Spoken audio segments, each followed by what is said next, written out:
having a lot of trouble playing the sleep game, which may be adding to this weirdness. I just want to say, tell your family that you love them often. I don't really know how to say what I want to say without being incredibly trite, but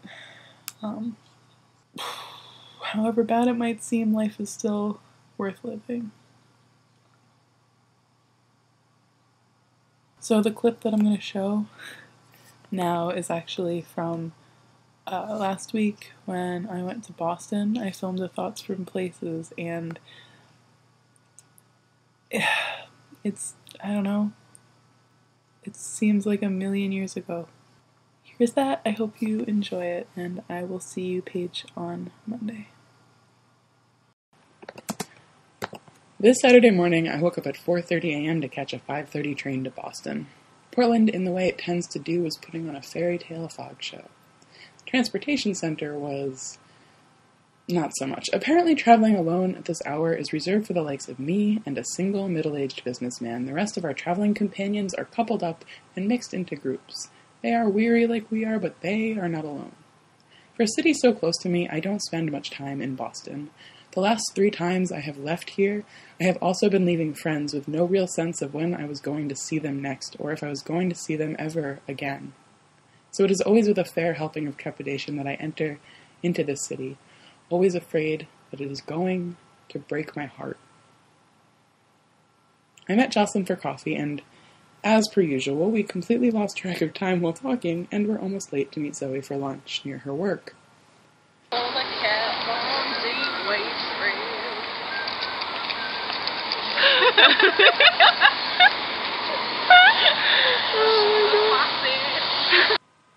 Zoe is my oldest friend, and we were friends before we could form opinions about each other. And we have led strangely parallel lives in a lot of ways. It is easy and good no matter how long it has been since we last saw each other. We can drop directly into conversation with relative ease. Sitting in this pile of leaves talking about the comparative aesthetics of independent films, I realize how lucky I am to have such smart, passionate people as my friends.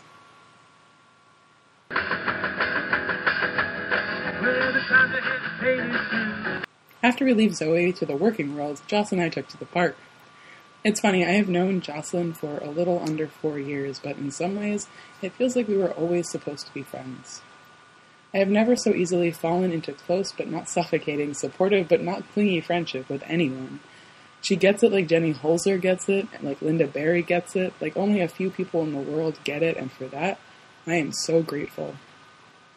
I talk a lot about how amazing the internet is and its capacity to connect people to each other, and I wholeheartedly believe that.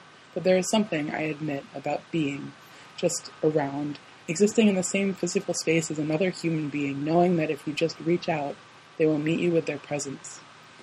Sometimes the good in others just illuminates the world, and it sounds cheesy, but it's the only thing I know how to believe in.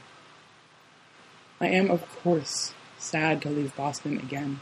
No matter how many people I care about in a given place, the parts of my heart that each of the people I don't see every day occupy lie vacant when I am not near them.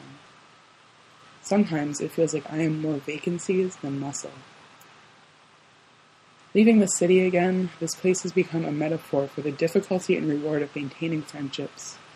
I am reminded of Marina Abramovich's Great Wall performance. She and her partner started at opposite ends of the Great Wall of China and walked towards each other for weeks. When they reached the middle together, their relationship was over. There's something fundamental in this, in the effort, in the work, in the exhausted mornings and falling asleep on trains. It is in the traveling to and away from each other that we find the truth.